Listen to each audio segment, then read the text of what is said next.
ফিলিস্তিনের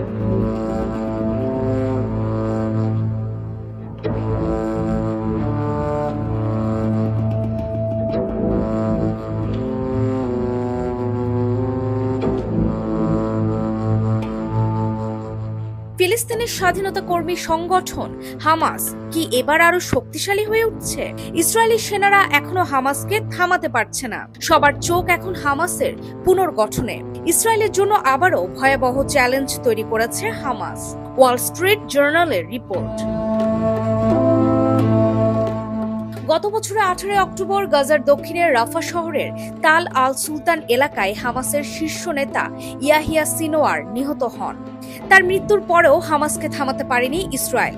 উল্টো হামাস এখনো আরো শক্তিশালী হয়ে উঠেছে, নতুন নতুন সদস্য সংগ্রহ করছে এবং গাজায় তাদের শক্তি আরো বিস্তৃত করছে। কিন্তু কিভাবে সম্ভব হলো এটি? গত অক্টোবরের পরে হামাসের রাজনৈতিক নেতা মোহাম্মদ সিনোয়ার তার বড় ভাইয়ের স্থানে নেতৃত্বে এসেছেন। মোহাম্মদ সিনোয়ার খুব কম পরিচিত মুখ, কিন্তু গোপনে হামাসের সব কার্যক্রম পরিচালনা করছেন। অনেক সময় তিনি সিনোয়ারের ছায়া হিসেবে পরিচিত ছিলেন, কিন্তু এখন তার ক্ষমতা স্পষ্ট হয়ে উঠেছে। তিনি এখন গাজায় হামাসের সর্বোচ্চ কমান্ডার। ইসরায়েল তার অনুসন্ধানে আপ্রাণ চেষ্টা করছে। ওয়াল স্ট্রিট জার্নাল জানিয়েছে, হামাস নতুন একটি বাহিনী তৈরি করছে। তারা ইসরায়েলি গোলা বারুদ থেকে বোমা তৈরি করতে সক্ষম। এ পর্যন্ত গাজার উত্তরে বেইত হানুন এলাকায় তারা ইসরায়েলি সেনাবাহিনীর ওপর হামলা চালিয়ে 10 জনকে হত্যা করেছে।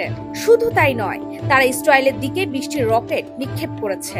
এই হামলাগুলো ইসরায়েলি সেনাদের জন্য বড় ধরনের ঝুঁকি হয়ে দাঁড়িয়েছে। তবে সবচেয়ে বড় চ্যালেঞ্জ ছিল হামাসের পুনর্গঠন। ওয়াল স্ট্রিট জার্নাল রিপোর্ট করেছে, মোহাম্মদ সিনোয়ার হামাসকে এমন একটি অবস্থানে নিয়ে এসেছে যেখানে তাদের বাহিনী দ্রুত পুনর্গঠন হচ্ছে। গাজায় হামাসের শক্তি এতটাই শক্তিশালী হয়ে উঠেছে যে ইসরায়েলি সেনাবাহিনী তাদের অগ্রগতি থামাতে ব্যর্থ হচ্ছে। এমনকি অবসরপ্রাপ্ত ইসরায়েলি জেনারেলও স্বীকার করেছেন, হামাসের বাহিনী পুনর্গঠনের গতি ইসরায়েলের সেনাবাহিনীর চেয়ে অনেক দ্রুত। হামাস শুধু তাদের শক্তি পুনর্গঠনই করছে না, তারা ইসরায়েলকে একটি দীর্ঘমেয়াদী যুদ্ধের দিকে ঠেলে দিয়েছে। হামাসের তরুণ বাহিনী ইসরায়েলি সেনাদের বিরুদ্ধে নতুন ধরনের অস্ত্র ও কৌশল ব্যবহার করছে। সেই সাথে তারা গাজার জনগণের অধিকার ও স্বাধীনতার জন্য লড়াই করছে। মোহাম্মদ সিনোয়ার এবং তার বাহিনী এখন ইসরায়েলি সেনাবাহিনীর জন্য একটি বড় হুমকি। তার নেতৃত্বে হামাস নতুন কৌশল অবলম্বন করছে এবং তাদের যুদ্ধের পরিকল্পনা আরো শক্তিশালী হচ্ছে।